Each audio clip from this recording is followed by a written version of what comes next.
Do you want to know more about how you can eat for better health and longevity, and how your diet and lifestyle can play a part in chronic disease? Then you're in the right place. I'm Claire Day. And I'm Daisy Lund, and we are both plant-based doctors with a passion for improving nutritional education. In this podcast, we will bring you all the latest medical evidence on how a plant-based diet can improve your health whilst being kinder to the planet and fairer to the animals that we share it with. Twice a month, we bring you interviews from experts in the field with a focus on an important topic related to plant-based health, all while sharing recipes and food ideas. So, welcome to In a Nutshell, the Plant-Based Health Professionals podcast. Hello everyone, and welcome to another episode. Hi Claire, how are you? Have you recovered from our live cooking demo? Just about. So listeners, we went out of our comfort zone and we did a live cooking demo with Chef AJ, a vegan chef and whole food plant-based advocate who's based in the States. And that was last Friday, wasn't it? Yeah, it was so much fun, and we hope that people enjoyed watching us cook. We did a full English breakfast, so we did a healthier plant-based version of a traditional full English. Yeah, we made tofu scramble, tempeh bacon and seitan sausages. And to be honest, Daisy, that's something I don't think I want to eat for another couple of weeks, as we had to do a fair bit of practice beforehand. Yeah, it's true. Yeah. We'll put a link in the show notes if you want to watch. And if you or anyone else you cook it for is converted to the idea of ditching the traditional fry up, we'd love to hear from you and get your feedback. You can email us on inanutshellpodcastuk@gmail.com or send us a message on Instagram at inanutshellpodcastuk. Great. But for today, we're excited to bring you an interview with Dr. Sundhya Raman, and she is a medical doctor who is also a lifestyle physician, as well as having a PhD in genetics and epigenetics. Sundhya has a wealth of experience and expertise in lifestyle medicine, metabolic health, diabetes, and cardiovascular disease. And today we spoke with her all about cholesterol. We wanted to dedicate a whole episode to this because cholesterol still seems to remain a controversial topic, despite years of robust evidence linking cholesterol and in particular low-density lipoprotein and now apolipoprotein B to cardiovascular disease. And if you don't know what these are, don't worry, because Sundhya will explain. Yeah, and I think we managed to cover, the aspects of diet and lifestyle which impact our blood lipid levels. And what I found really interesting, Claire, was not just what foods we should reduce if you're trying to reduce cholesterol levels through diet, but also what foods to include. So certain plant foods are lipid lowering, but listeners, you'll have to listen on to find out more. Yes, indeed. So let's go straight to the interview, as it's packed full of useful information, and listen to the end to find out what we are all eating for dinner if you need some heart-healthy recipe inspiration. So, Dr. Sundhya Raman is the co-founder and director of My Wellness Doctor, a lifestyle medicine health consultancy. She has a degree in pharmacology and physiology, a medical degree from Guy's, King's and St Thomas's London, and a PhD in genetics and epigenetics from Oxford University. She is a qualified lifestyle medicine physician with the International Board of Lifestyle Medicine and the British Society of Lifestyle Medicine. So welcome, Sundhya. We're delighted to have you on the podcast. Thank you. I'm delighted to be here. Thanks for inviting me. We'd love to start by hearing your vegan journey and in particular how that shaped your career choice. I know that a lot of people have these really kind of rational journeys in some ways. Mine was the meeting of two particular incidents. So I was home alone. I thought I love gardening, and I thought I'll watch this program about how to become a better gardener, but I didn't have my glasses on.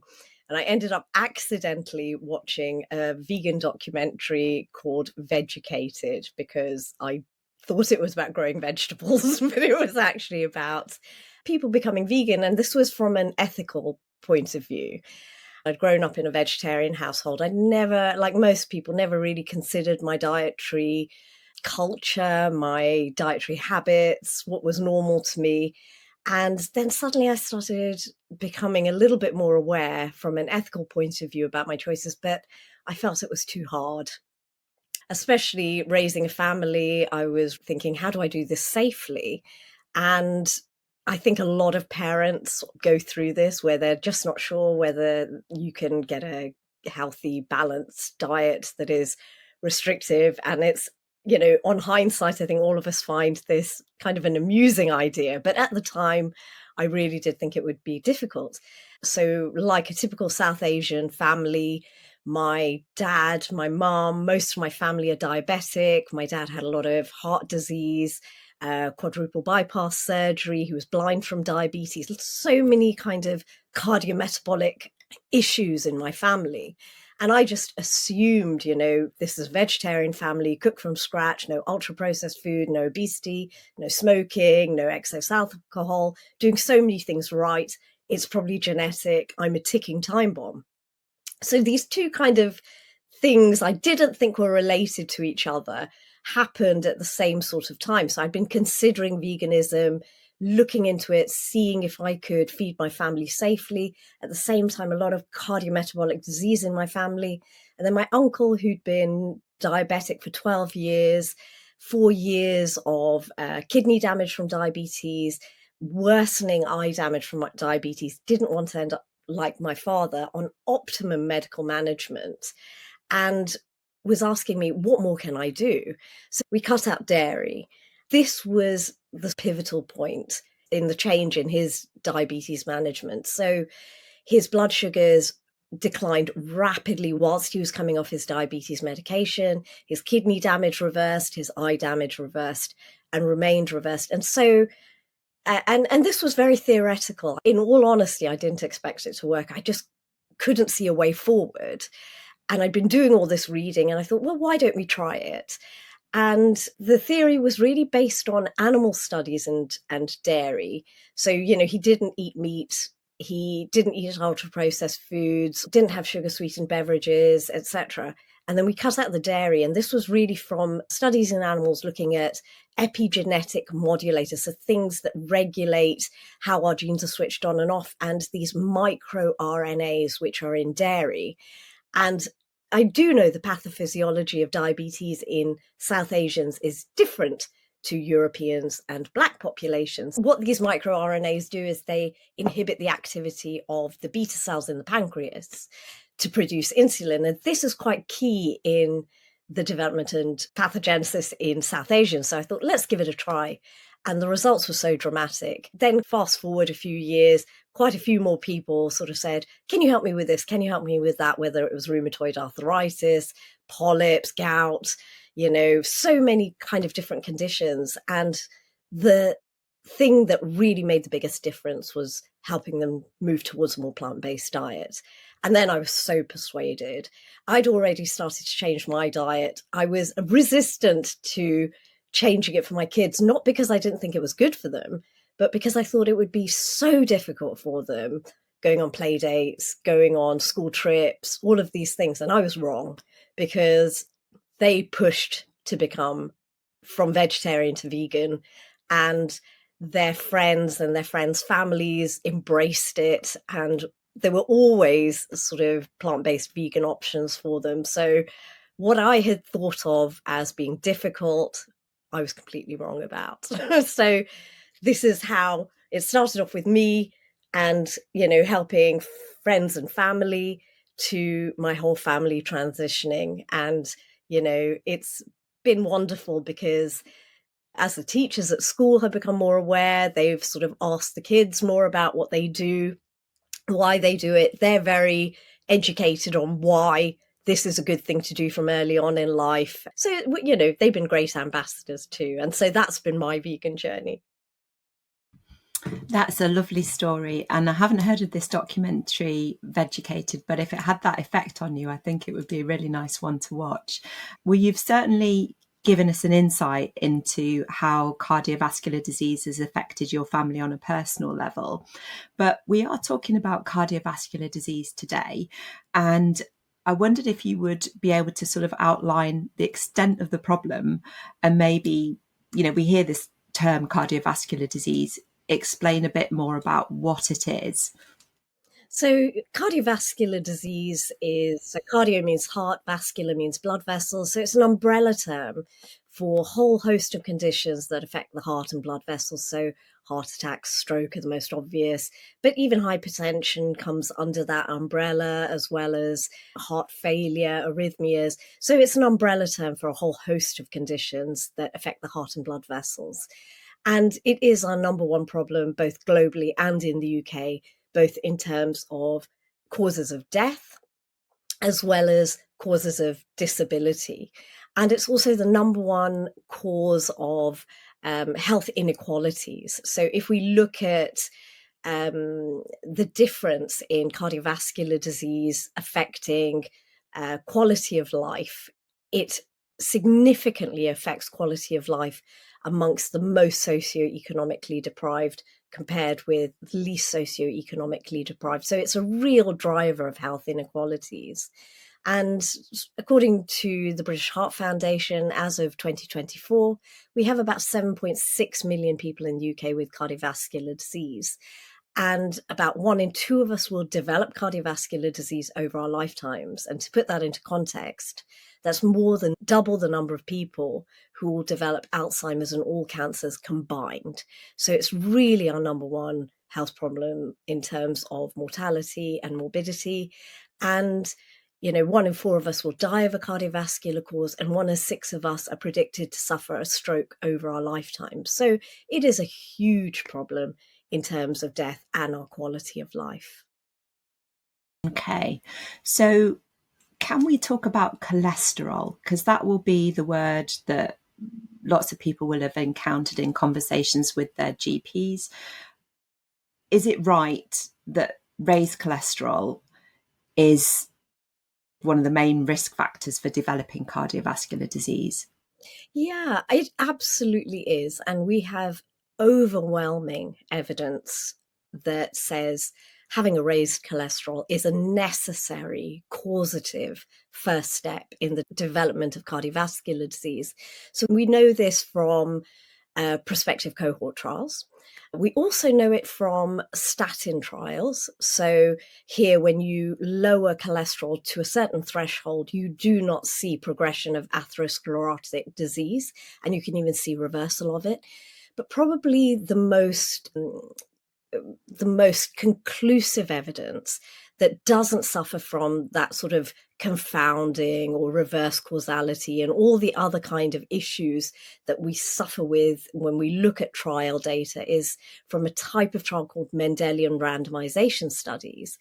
And these are genetic studies. So essentially what you're looking at is a population where you have a natural variation in the genetics of population that confers the ability to have, say, a lifelong lower cholesterol. So you can apply this to any kind of issue that you want to look at, and you look for a natural genetic variant.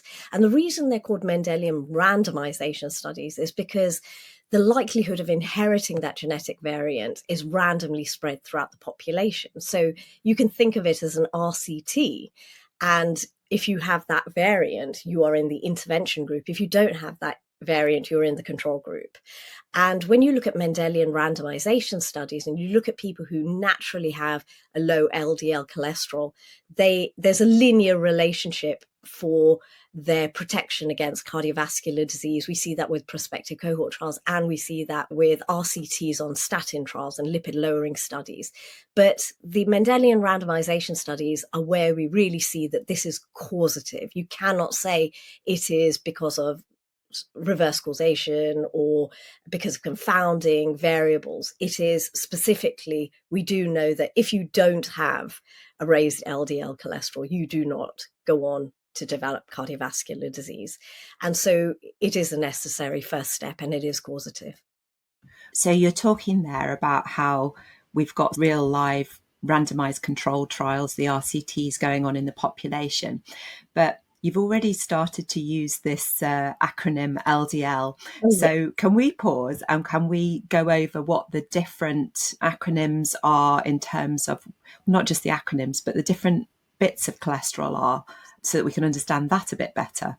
So when you have a cholesterol test, you will typically get different readings on your cholesterol test. You'll have something called your LDL cholesterol, or low density lipoprotein cholesterol.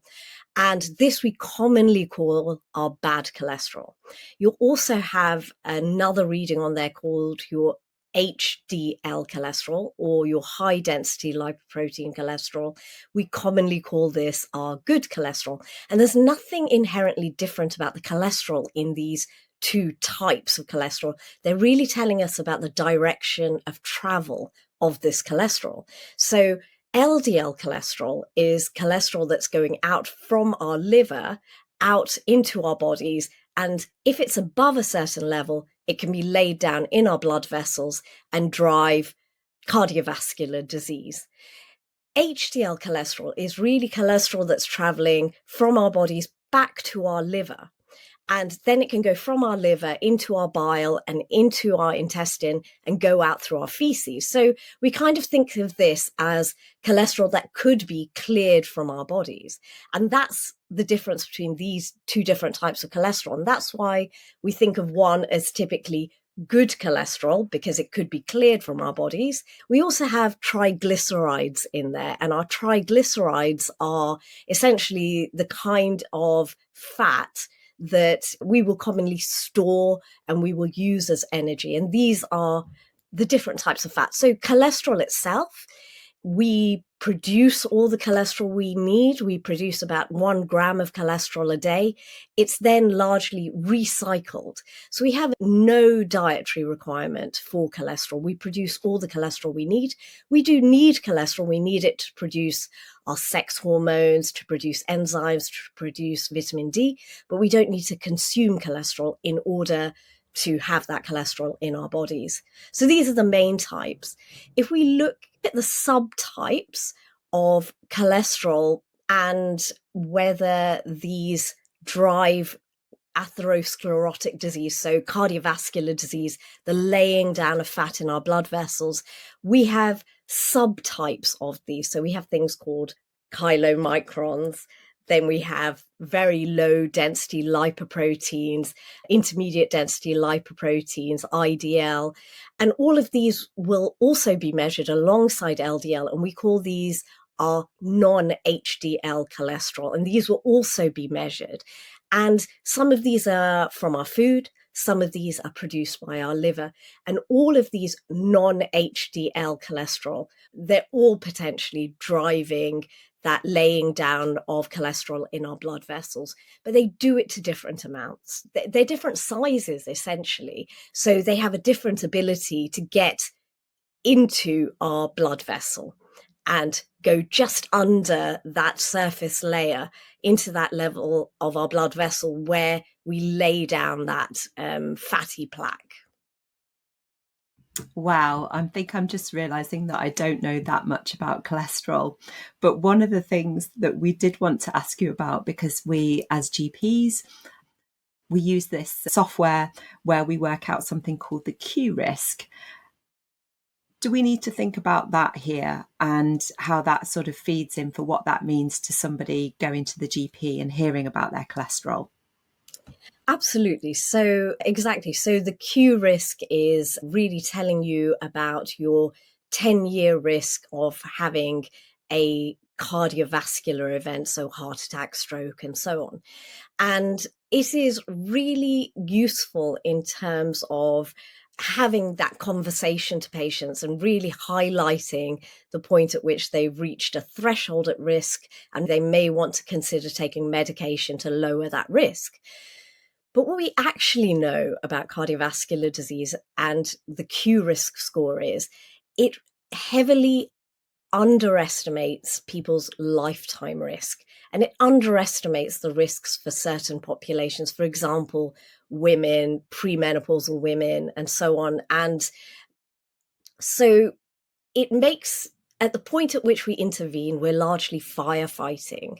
So we know that the first fatty deposits are evident in the first decade of life. So by the time a child is 10 years old, we know from autopsies from road traffic accidents, autopsies from civil wars or war-torn areas, that you can already see those fatty deposits. And now we can see it with ultrasound scans quite clearly, that by the time a child is 10 years old, a lot of them already have those fatty plaques there.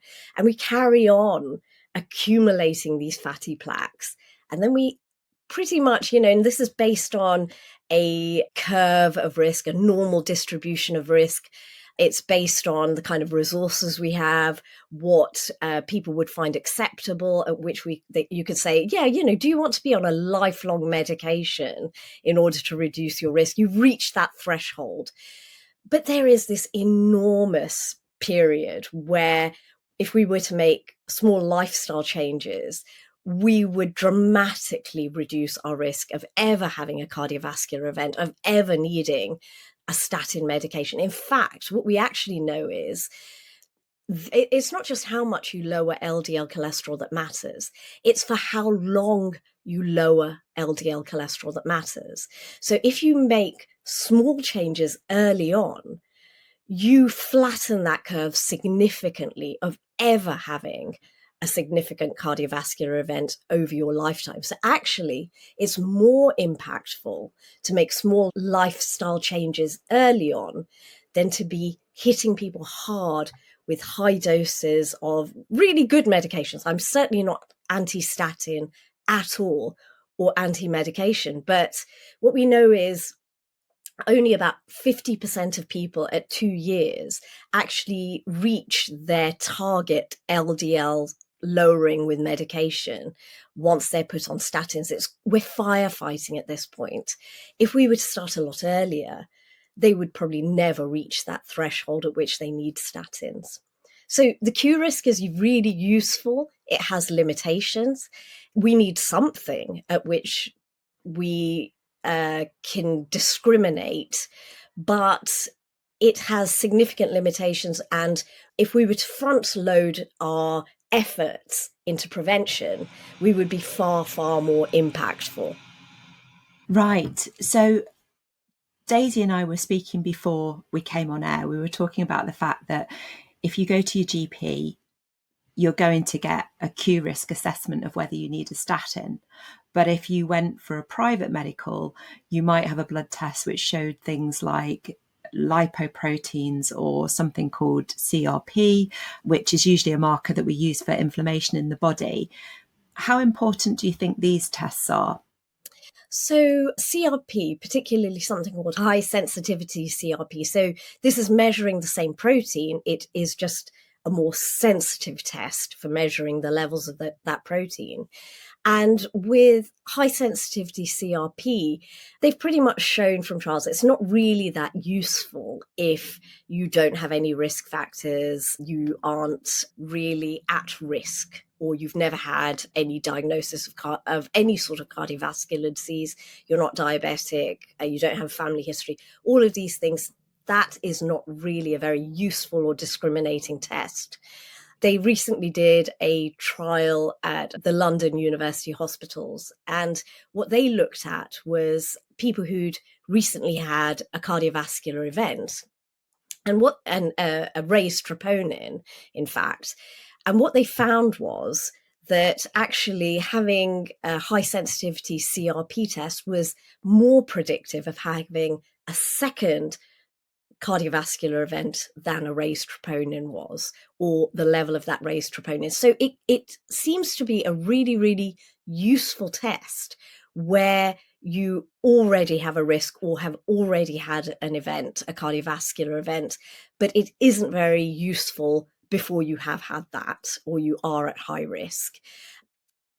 The other thing to remember, of course, is because we're measuring quite non-specifically inflammation when we measure CRP, it isn't that useful if you have a chronic inflammatory disease, for example. So it's not really useful in some groups if you have an infection because it's non-specific. So it can have its uses, we are still establishing when it's most useful. That's the stage at which we're at now with CRP or high sensitivity CRP. The other test about lipoproteins in general, so the test that we don't generally use in the NHS is ApoB. So ApoB is a protein that's found on all the non-HDL lipoproteins, so chylomicron remnants, very low density lipoproteins, or VLDL, intermediate density lipoproteins, or IDL, and LDL. Now, the reason we use LDL is 90% of all of these particles in the bloodstream are LDL. It is the most predominant particle. It's also, out of all of those, apart from one called Lp(a), it is the smallest, and it is also the most likely. It uses a concentration gradient in order to get underneath the endothelial layer of the blood vessel and lay down in what's called the intima of the blood vessels. That's where the plaque is deposited. And so LDL is a really good proxy for ApoB, but ApoB is probably slightly better, because what happens is, as you go down in size in these different lipoproteins, all of which can drive atherosclerosis, or the deposition of fat in the blood vessel, all of them have this ApoB, and that's what anchors them to the blood vessel. And ApoB is also what binds to the LDL receptor. So that's the big importance of ApoB. It is the binding site to the LDL receptor. And you can think of the LDL receptor as being the hand that pulls fat out of the blood vessel and into the cell. That's the importance of our LDL receptor. But it's also where it anchors into the intima of the blood vessel. So what they're now saying is ApoB, which measures the total number of lipoproteins that could put their cholesterol into the intima of the blood vessels, is probably a better measure than LDL cholesterol or non-HDL cholesterol. And so that is something that people may think of getting if they went to a private lab. It's not available on the NHS. And to be honest, I think it's only slightly more discriminating than having your non-HDL or LDL cholesterol. It's probably not telling you much more. It's only slightly better. And perhaps it's only really relevant if you're going to take that information and make some significant lifestyle changes. That's absolutely it. No matter what that slight difference is, the approach is identical. No matter what that level is, your approach is identical. And probably something I should mention at this point that comes up is, what about your genetic risk of having a high cholesterol? And there are 3 types of genetic risk. One is a genetic mutation that gives you a raised cholesterol. And by far the most common genetic mutation is familial hypercholesterolemia. And familial hypercholesterolemia, if you inherit both copies of that, has an incidence of 1 in a million. If you inherit one copy, which is far more common, it's 1 in 250 of the population. But we say that 1 in 2 of the population has a raised cholesterol. So that's less than 1% of people who have a raised cholesterol have familial hypercholesterolemia. So that's true genetics, where you inherit that gene, you will have a raised cholesterol. Then you have polygenic risk. So this is where you have variants in your genes that don't cause a disease, but maybe the protein folds a bit differently, it has a different affinity and so on. And these we typically think of as single nucleotide polymorphisms, or SNPs. And this is where, you can inherit one or many different SNPs, and each one slightly increases your risk of having a certain outcome, for example, developing cardiovascular disease or having a raised cholesterol. And in this case, we know from trials that have looked at whether people have these different polymorphisms. There's maybe about 60 different single nucleotide polymorphisms that all increase your risk of developing cardiovascular disease. And when they've done this test on people and then categorize them into having a high genetic risk, a medium genetic risk, or a low genetic risk.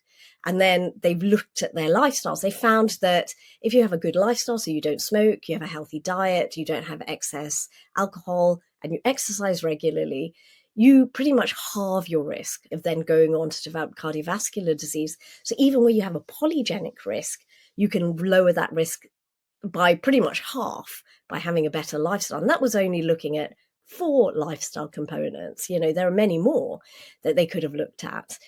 And then you have epigenetic risk. And this is where you have tags that are added either to your promoter regions of your genes or to the histone proteins that your genes are packaged up in. And this either makes those genes available or unavailable to the transcriptional machinery. So essentially, this is how we either switch our genes on or off.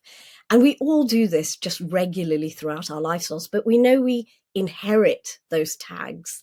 And I think this is really significant where we think something is genetic and it's hardwired into our DNA and that we have inherited it from our parents, our grandparents, our great-grandparents. And we also know that our behaviors change those tags on our genes. So this is the least fixed of our genetic risks. And so even when you look at people who have a genetic mutation that have familial hypercholesterolemia, we know that lifestyle changes actually impact that risk. And we think that's because they also inherit these various polymorphisms, these SNPs, and they have these epigenetic changes. So even in people who have a high true genetic risk, lifestyle can heavily impact on their risk of developing cardiovascular disease. So no matter which genetic population you look at, lifestyle is hugely impactful on their risk of developing cardiovascular disease. Right, that is so empowering to hear. I think we want to move a little bit towards thinking about how diet impacts on cholesterol.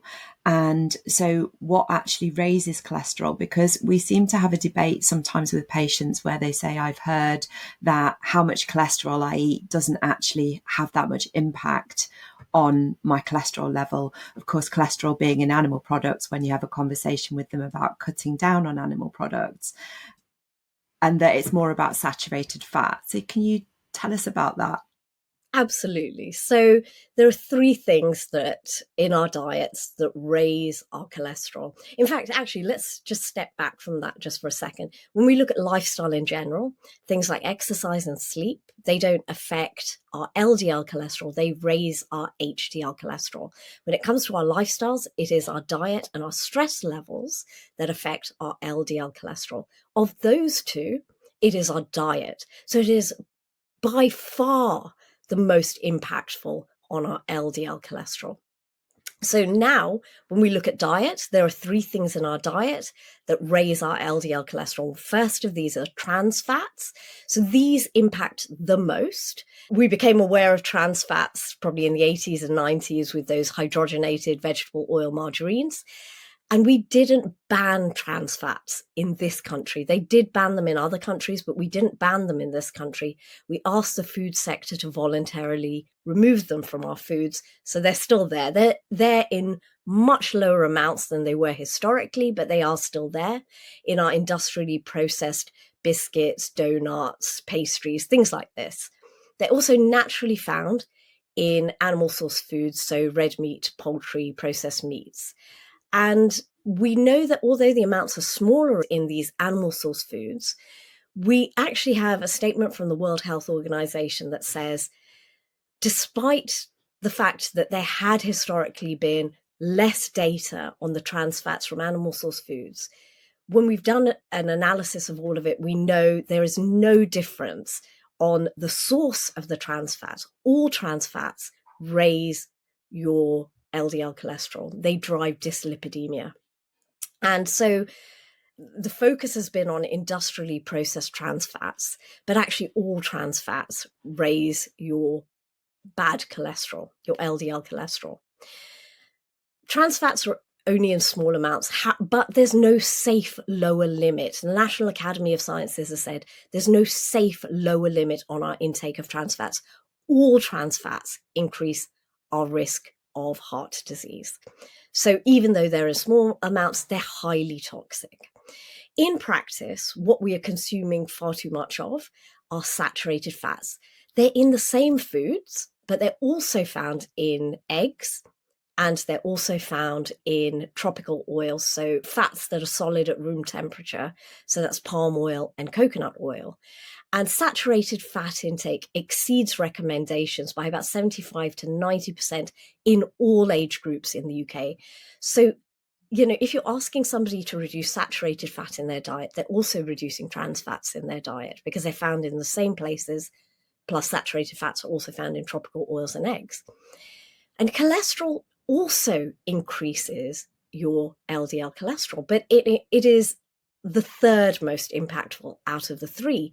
But about 15 to 25% of the population are what we call hyper responders to dietary cholesterol.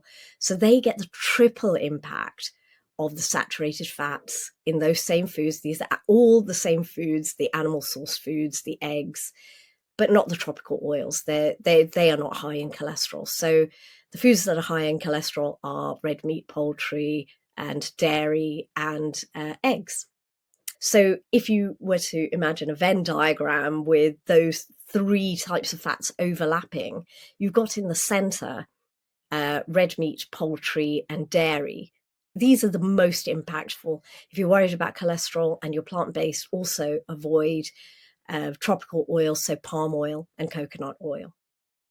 So you've mentioned the worst foods that are doubling up on both cholesterol and saturated fat there. And obviously, when we're talking to patients, not everyone is willing to go down the plant-based route. We're always trying to nudge people that way. But if we found ourselves in a conversation about, but are eggs better than red meat, or what's the difference if I'm having chicken instead of red meat, what should we be saying to those people? I think a lot of people think that they're going for this, low-fat chicken, low-fat beef. And the evidence is really, really quite clear. And this is the sort of illustration I give to patients. I say, imagine you have a cup and it's filled with cholesterol. And what you're doing is, when you have these low saturated fat or low fat options, what you're doing is you're carrying on topping up that cup. You're just doing it at a slower rate. What you really need to do is, you don't have to avoid these animal products. What you need to do is prioritize those plants on your plate. They need to be the main part of your plate, and then you can start to drain that cup. And we know, for example, from the portfolio diet, which was David Jenkins's diet. So not only do you lower the saturated fat in the diet, but you add in cholesterol lowering foods. And his first study on this, what he did was he randomized people to three groups. All three groups were put on a low saturated fat diet. The second group, as I said, also on a low saturated fat diet, but they added in cholesterol lowering foods. And these come into four categories. One was nuts. The second is viscous fiber. Fiber, as we know, is only found in plant foods. The third was plant sterols. And these are the plant version of cholesterol. So they compete at the cholesterol receptor in the intestine. And so you don't reabsorb so much animal source cholesterol, the sort of cholesterol that's driving cardiovascular disease. But plant cholesterol is neutral, it lowers cholesterol. And then finally was plant protein. So they focused on soy protein in this. And the third randomized group was, again, a low saturated fat diet, and they were given a low dose of a type of statin that we don't use much, called lovastatin. Well, we don't use at all, called lovastatin, one of the original statins. And what they found was, after 4 weeks, the group that was only on the low saturated fat diet had lowered their LDL cholesterol by 8%. The second group that was on a low saturated fat diet plus cholesterol lowering plant foods had lowered their LDL cholesterol by 29%.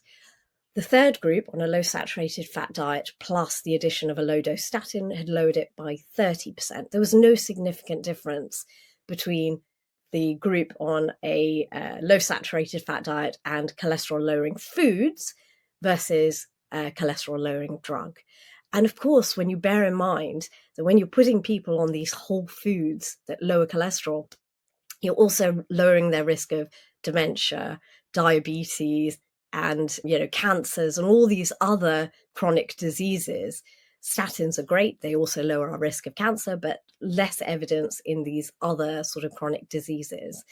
So, it was highly impactful when we're talking about lifestyle compared with drugs, medication, and so on in lowering cholesterol in a really, really short time frame. Out of all of these, so the 4 things were nuts, and a lot of people are really worried about nuts because they think they're really calorific. But studies have consistently shown that they help lower weight. And we think that's because of the high fiber content. And when we're looking at people who don't have known cardiovascular disease, who are at risk, they have a high cholesterol, having a handful of nuts a day is really impactful in terms of lowering LDL cholesterol. And when we look at the PREDIMED trial, which was a randomized controlled trial where they asked people to follow a Mediterranean diet and either have extra virgin olive oil each day or have a handful of nuts each day, this reduced their risk of heart attack and stroke by about 30%. So we know that both in terms of lowering LDL cholesterol and reducing your risk of cardiovascular disease and weight loss, nuts are a great addition. About a handful of nuts, ideally have them unroasted and unsalted to really get that benefit, because when you roast nuts, I mean, you can do just briefly roast nuts, but you start to oxidize some of those fats. So the really best way to have them is unroasted and unsalted, ideally for your cardiovascular risk reduction. So that's one. The other one is viscous fiber. So fiber is only found in plant foods, as we know. Viscous fiber is particularly high in things like oats, okra, aubergines, citrus fruit, and this helps clear cholesterol out through your intestine and lower cholesterol like that. So that's the second one. Psyllium husk probably has the biggest evidence. So, you can actually just buy psyllium husk, maybe add it to smoothies or stuff. So that's viscous fiber. Plant proteins, again, they focused on soy in that original portfolio diet, but all plant proteins, so again, focusing on beans, lentils, soy, help us feel full, so help with weight reduction, but also help lower cholesterol. And the final one was plant sterols, which are the plant version of cholesterol. And they gave it to them in a spread. So these are things like Flora Proactive or Benecol. And what these are, they're naturally found in all plants. But what they've done is they've concentrated those into these spreads so that you can get a higher dose versus just being on a plant-based diet. Now, bear in mind, these plant spreads, they are usually quite high in calories as well. So if you're having a whole food diet, you could avoid having those and just have a lot of, plant foods. And that's another way of getting them. But to be honest, there is evidence that you have these spreads, they do lower cholesterol because they are competing at the cholesterol receptor. So they're stopping us reabsorbing cholesterol. So that's really how these different aspects work. Brilliant. Can I ask you a bit more about spreads and fats in general? What is the advice about oils? I've got a lot of colleagues saying, well, butter's better because it's natural than processed seed oils. What's your advice there? So actually all the major cardiovascular organizations definitely say avoid saturated fats. And the European Society of Cardiology says adopt a more plant and less animal-based food pattern. I think it's sort of quite clear in terms of seed oils. I think there's quite a lot of confusion around this. We know that on the one hand, seed oils are processed, and the argument against them is that they're processed. There is an imbalance because they're high in omega-6 fatty acids, and these omega-6 fatty acids can then be the starting point for the production of more inflammatory mediators. And so they think this drives inflammation. And they're calorific. So these are the arguments against seed oils. I'm going to come back to that because these are not all true. And that butter, on the other hand, is natural and has healthier fats. This isn't true. Butter is high in saturated fat. It doesn't matter if it's grass-fed or if it is, kept indoors and fed on cereals and soy. It makes no difference. It is high in saturated fat. And if you look at the sort of very beginnings of understanding the relationship between animal fats and cardiovascular disease was a man called Ansel Keys, and he did the 7 countries study. And if we look at a place like Finland had the highest cardiovascular mortality rate in the world in the 1970s, late 1970s. And they had, before the Second World War, been quite a poor rural area. And then after the Second World War, they became more affluent. They had they developed a dairy industry. They had a lot more, this had been rare, being able to have meat and dairy. These were luxury products. They were considered healthy. And what ended up happening was suddenly, men were dying in their 40s and 50s, highest cardiovascular mortality rate in the entire world. And they didn't have statins at this time. So they began a public health campaign to actually reduce animal source foods in their diet and increase plant foods in their diet. And they went from having 90% of households used butter, and in 30 years, it was less than 10% of households that used butter. And they reduced cardiovascular mortality by about 84% in that region. And they drove up the use of essentially plant oils to replace it. So we know that whilst this is a prospective cohort study, this is where we look at impacts. And even when you look at replacing saturated fat with monounsaturated fats, things like olive oil and rapeseed oil, and polyunsaturated fat, which is your other vegetable oils, we know they reduce your risk of cardiovascular disease. Monounsaturated fats are slightly more stable in heat than polyunsaturated fats. So really, when you're thinking about it, things like rapeseed oil and olive oil are quite good to cook with. And extra virgin olive oil has a lot of other components in there that start to break down at lower heats. But if you go for a more refined olive oil, which is cheaper, has, less strong flavors in it, that's actually probably the best oil to cook with if you're going to cook with oil. If you have established cardiovascular disease, I would probably say avoid all oils, ideally, all, seed oils, all butter, all fats. None of them are really ideal to be using. You can start to think about using splashes of water in your cooking. I'm not oil-free, and although I do try to reduce the oil in my cooking, talking to people who are oil-free, you get used to it, just using splashes of water in place of oil. And once you've sort of got over that, you've adapted your palate, it's actually not a compromise at all. I haven't quite got to that stage yet, though. No, me neither. But I did find the air fryer quite useful at oil reduction generally. Massively. I love my air fryer. Suddenly everything cooks so quickly, so well. So yes, I love the air fryer. Yeah, it's a step in the right direction for sure.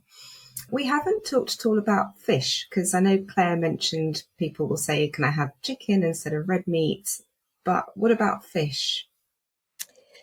So there's a lot of studies on fish. And I think when we look at the studies on fish, we need to divide them into fish and its impact on cardiovascular incidence, so your risk of developing cardiovascular disease, and fish and the impact on cardiovascular mortality. And the studies on fish actually go in different directions when we look at these two aspects. So when you look at cardiovascular incidence, there is very conflicting evidence, and there really isn't a good consensus showing that fish reduces your risk of developing cardiovascular disease. When we look at substitution analysis. So really what that's saying is, these are usually in these sort of prospective cohort trials. They're trying to control for different variants in people's lifestyles. They're not hugely precise, but they give us a good indicator, particularly when your N number goes up and your follow-up period is long. But again, I think this is one of the difficulties with nutritional science. There are far too many confounders. So there was a systematic analysis of this. And what they found was they had about 6 prospective cohort trials with over 29,000 participants, and they followed them up for up to 31 years. And what they looked at was substituting various animal source foods. So it was eggs, processed meat, red meat, poultry, and fish, and substituting it with either other animal source foods. So was processed meat a good substitute for eggs, for example? Was poultry a good substitute for red meat, for example? And they also compared it with plant foods, and they were focusing on protein source foods, so nuts, whole grains, and legumes. They did a substitution of once a week. They did a substitution of daily. So if you were to do it once a week, everything was better than eggs or processed meat, whether you replaced it with poultry, red meat, or fish, of which fish was best. But but only reduced the risk of incident cardiovascular disease by about 2 to 4% if you did it once a week.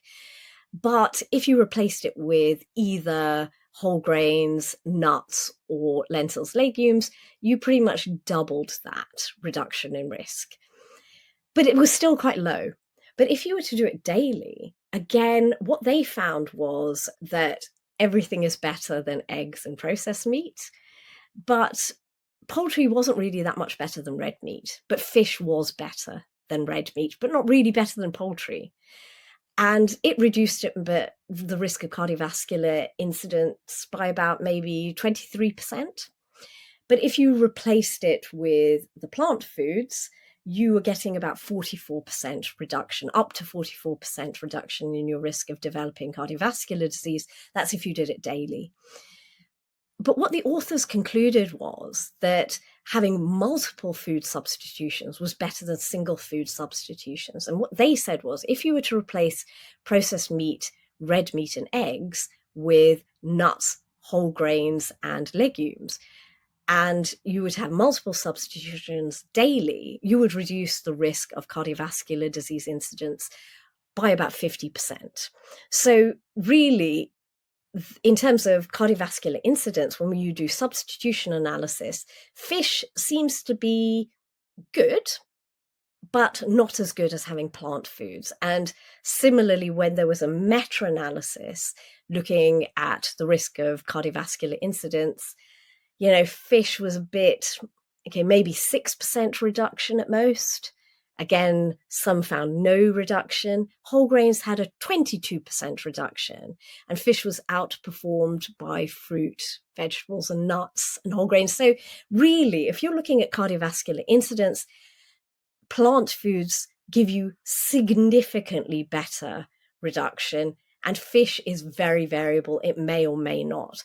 When you're looking at cardiovascular mortality, fish, again, there was a recent systematic review on this. And what they found, this included over 91,000 people from 4 prospective cohort trials. And they found that actually having 2 to 4 portions of fish a week, of oily fish a week, did reduce your risk of cardiovascular mortality. But having a higher intake didn't. So 5 or more servings a week didn't. And what they think is it may be because of the persistent organic pollutants in our oceans. So these are the PCBs, the dioxins, the mercury, all of these toxins in the ocean. So actually our advice around fish is complicated, not so much because of fish itself, but because of the state of our oceans. We can't separate these. We can't give quite straightforward advice and say fish is a healthy choice, because the more fish you eat, the more toxins you may be accumulating. So there is a threshold effect even for cardiovascular mortality. So Yeah. in summary, cardiovascular incidence, not that impactful. Cardiovascular mortality, yes, but not too much. Could I ask you about the LDL deniers, as I've heard them being called before? So for me, it's clear, and from what you've told us today, the link between total cholesterol, LDL, and cardiovascular disease. But I have had some patients who have listened to various other internet celebrities or podcasters who claim that it doesn't really matter what your LDL is as long as you're metabolically healthy. And I have a few patients I know off the top of my head who are, really look healthy. They're gym goers, maybe. They're building a lot of muscle. They have quite high protein diets and they tend to eat a lot of meat and dairy and eggs. And they feel great, but their LDL is sky high and their urates are often quite high, I've seen. And clearly, I think they are eating too much animal protein. But they don't want to hear my advice at this stage in their life. Maybe they're very young. What do you say to them? Or what can I say to them? I actually think that it's quite hard to persuade certain people who've really signed up to that way of thinking. I always find it really, really amusing, this idea that there's some conspiracy amongst this huge number of doctors and scientists to vilify LDL, but actually we're all lying about it.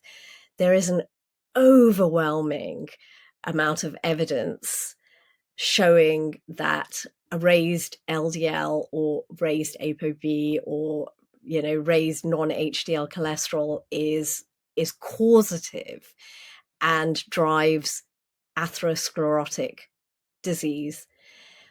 I think some of these studies, I think there was one in particular that kind of made the headlines and people keep kind of sort of drawing my attention to, and it's so highly flawed that it's laughable. And it was published in the BMJ, which I find, there was that awful Nutri-Rex study saying red meat isn't really harmful, and it really distorted the interpretation of studies. And I think this is another one of those. But luckily, we can go back and actually look at the original publications and look at how they looked at this data. So this was a study, I think it was about 2017, 2016, around that time. And what it did was it was another systematic analysis of studies, a little bit. It didn't cherry pick so much, but it excluded a lot of studies. And what it said was it looked at older people. And it said, we found that actually those with the highest LDL and total cholesterol had improved survival. And this was very interesting because one of the first kind of things they state is we didn't look at statin use. It may well be that people had high cholesterol and then were subsequently put on statins. So, and they didn't really analyze that. So really what they, and the vast majority of their data came from one study, which was a Danish study, again, looking at older people. All of these studies looked at older people over the age of 60. And what it concluded was, people with higher cholesterol had a higher survival. This Danish study found, and I think about 3/4 of the participants that they included in this systematic analysis was from that Danish study. And the authors of the Danish study said, but actually we found improved survival when people were put on statins. So actually what we may have been seeing here, and what they kind of almost discount at the beginning, is that they may have started off with high cholesterol. And therefore, you've identified people who were at high risk, and they were then put on a statin, which brought down their risk. And the people who had a lower cholesterol, they were older, they weren't put on statins, they weren't put on any medication. And so this was just such a flawed study, and yet it's constantly quoted over and over. And then you look at the disclosures of the authors, and the authors are all right. I've written a book on combating this cholesterol hypothesis. And these are kind of personalities out there who are making their living with being controversial. And so, I think it's quite disingenuous. And it sort of feeds this narrative that gives them yet more sort of airtime and yet more kind of tabloid time and all of these things, but it's so heavily flawed. Yeah. Well, controversy sells, doesn't it? That's Yes, the thing. absolutely. Talking of controversy, I was researching for this episode on the British Heart Foundation, the BHF website, and I was actually a bit disappointed to see they had written quite clearly their sources of protein, and they'd listed red meat and processed meat, despite acknowledging the fact in the same sentence that these foods can increase the risk of certain cancers as well as heart disease. So I was just a bit surprised to still see that there on the website, and rather than them suggesting people eliminate it or what substitutes could be used instead as protein sources. Do you think organisations like the BHF or even our own NHS should do better with patient education? I really strongly feel that we should be doing better with patient education. We have, as mentioned before, the European Society of Cardiology, we have Canadian guidelines, we have so many, the American Cardiovascular Society guidelines. All of these are giving us information in a way that people can use. And they're saying, look at your plate. Are you prioritizing plant sources of protein? This is a cardioprotective diet. Are you reducing animal source foods? This is a cardioprotective diet.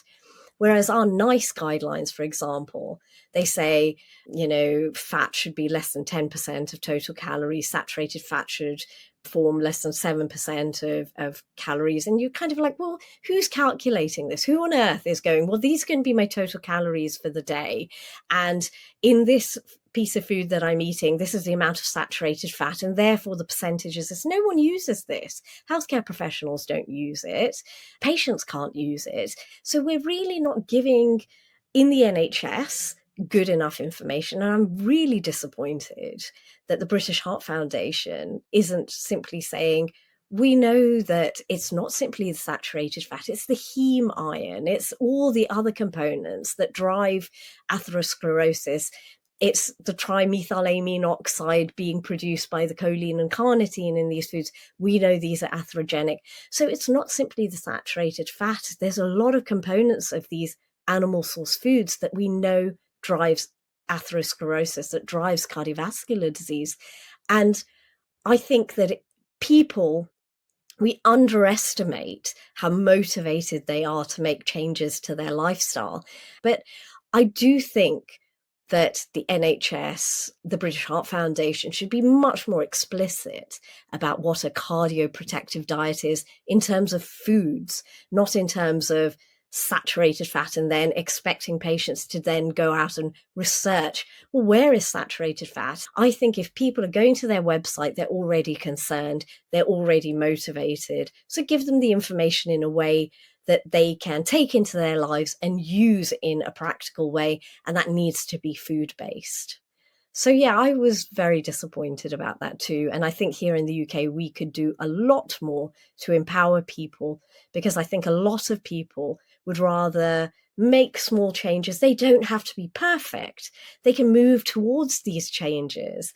And the earlier they make them, the more impactful they are over a lifetime.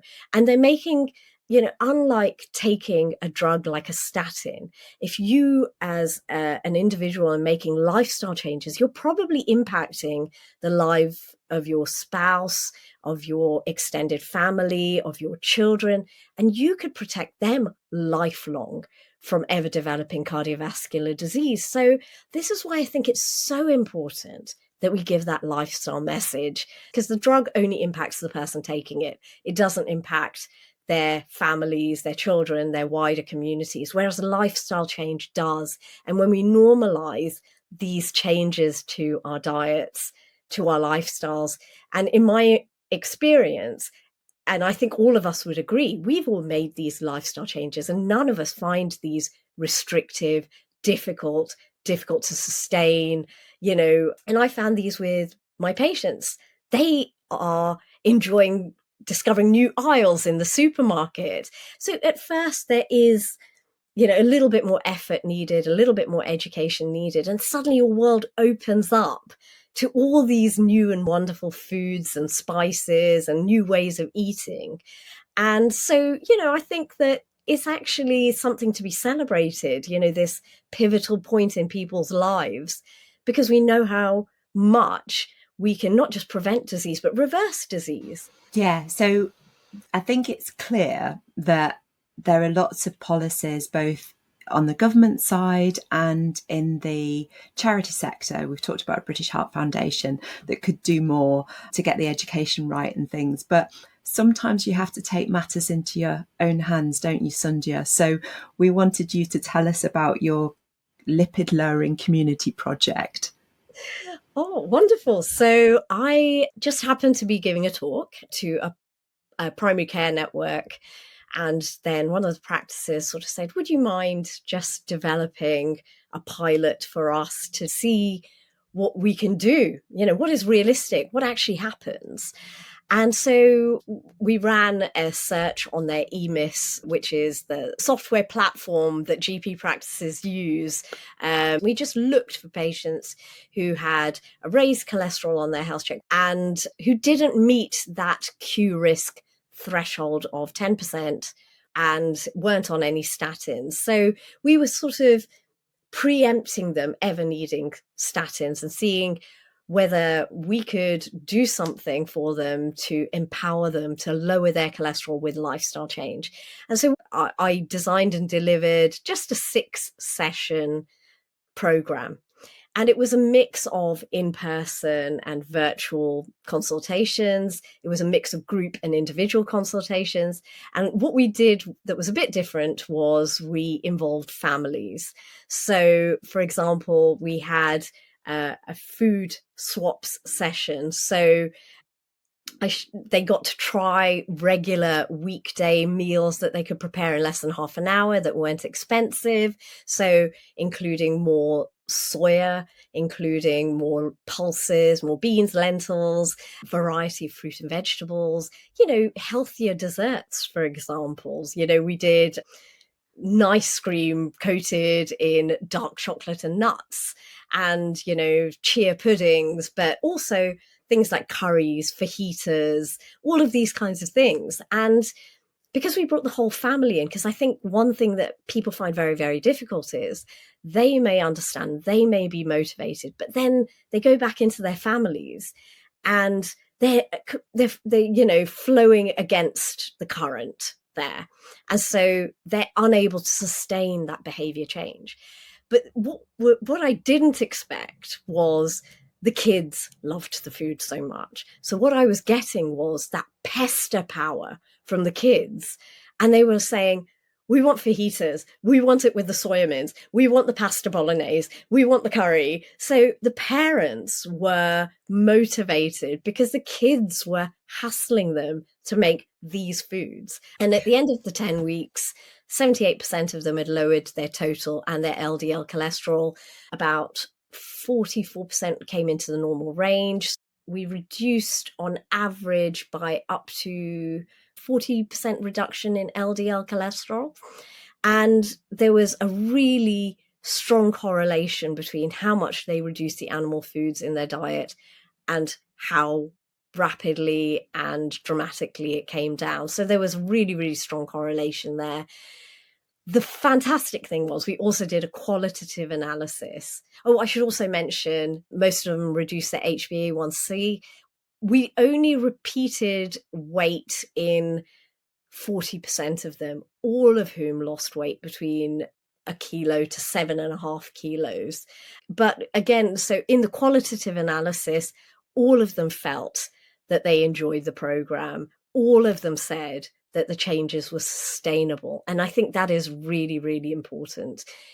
it's all well and good doing something and then sort of saying, thank God I got through that, and then going back to your usual lifestyle. But here, they continued it. So what we're really doing is now we're a couple of primary care networks looking to fund a bigger program, and we're still awaiting outcomes on funding for that. And we'd love to scale it up because, as we said, the other thing is everybody, 100% of people said their whole families either agreed or strongly agreed that their whole family had made changes. And this is where I think, like I said, drugs don't do this. They don't impact families and communities. They only impact the person taking them. Whereas lifestyle change here, they are impacting their spouses, their families, even potentially their communities, because all of them, every time, I've had feedback from them, they're saying, I talked to everyone about this. I couldn't believe it. A lot of them came to the program because they had a strong family history of cardiovascular disease. Their parents or their grandparents had died at a young age. And that's what they were worried about. They were approaching that age. They didn't want to be much like what they had seen in their families. And they were staggered by how much they could take their health into their own hands and direct their own health destiny. And I think that's so empowering for people. So yes, hopefully we will get funding to scale this up. Yeah, and it's such a fantastic contrast to that silo approach where you say take a diabetic and put them on I don't know whether it's 6 weeks or 3 months of some kind of liquid delivered diet to try and fix the problem. And I always say people don't eat in silos, it's whole families, isn't it? Absolutely. And of course, these low calorie diets, they have to be medically supervised. Any of us can implement a whole food plant-based diet for all chronic disease reduction without any kind of healthcare professional being involved. And we know they're safe. And we know they're not just safe, they are the biggest benefit that we can get to our health. So absolutely. So having heard all that, and we've talked about the family approach, so now I'm super curious about what you and your family are having for dinner tonight. So I'm going to keep it quite simple, and it will probably be a curry. So the favorite in our house is chickpea, sweet potato and spinach. And a few years ago, we had new next door neighbours, and I'd always made chickpea, sweet potato and spinach curry. And then she passed me over. She's Punjabi. She's an authentic North Indian. I'm South Indian. And she passed this over the wall and said, oh, I made this for you. And we'd all had lunch and the family had gone out. And then I thought, oh, I'm a bit peckish. So I tried hers and I thought, not only can I not stop myself, it's so delicious. It's way more delicious than mine. But my family won't eat my version anymore if I expose them to this. So I then went over for a cooking lesson. She has taught me her magical way of cooking. So that will be ours. And it's so quick and easy. It just takes 20 minutes. She thinks of this as, oh, if I have no time, I make this. And now that she's taught me, I can make this so quickly. It's a regular weekday. And then we usually have something like sort of cabbage, peas and sweet corn in there, and either rice or chapati. And that'll be our dinner tonight, I reckon. That's one of my quick go-tos. Oh, I wish that was the sort of thing that you could put the recipe in the show notes, but it sounds like you really needed that demonstration. I did. I put it on my website because this was one of those that I did with that group of patients. And there's a card you can download with even where you can get all the ingredients for it. Because luckily our supermarkets nowadays have all the spices. So all the major supermarkets have the spices. And yeah, so it's on there. Great. So we will have a link in the show notes to your website, so people will be able to find that recipe, that life-changing recipe. What about you, Daisy? What are you going to be cooking up tonight? After I go on Sundhya's website and download that, I think I'm going to be making that. I can't wait, honestly. Is that your My Wellness Doctor website? It is. It is. We will definitely link that.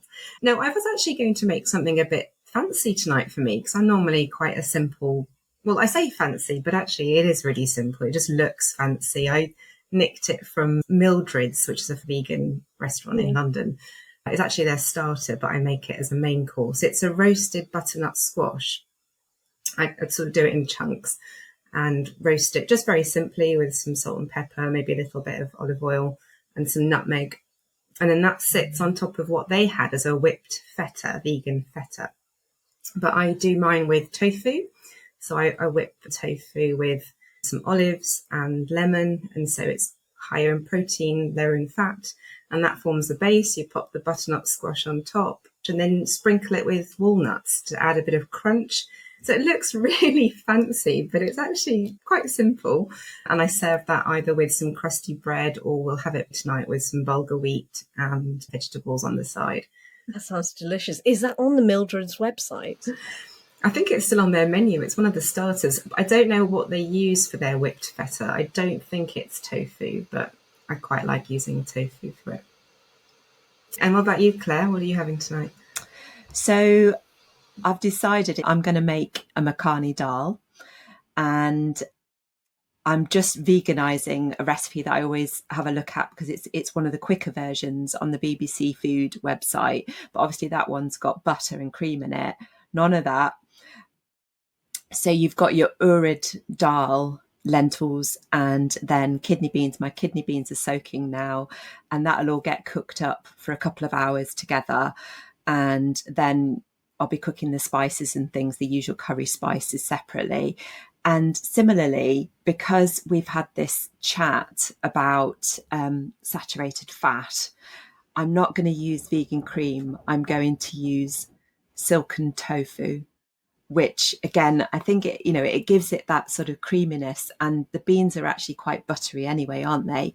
So I think I get away with that as a recipe. I often add any plant milk to a curry, so for the creaminess. And a friend recently said to me that often in Indian cooking, what they do is they soak just seeds, like mixed seeds, melon seeds, pumpkin seeds, and only for about sort of 10-15 minutes, and blend it, and that adds a creaminess. So then you get your seeds in there too.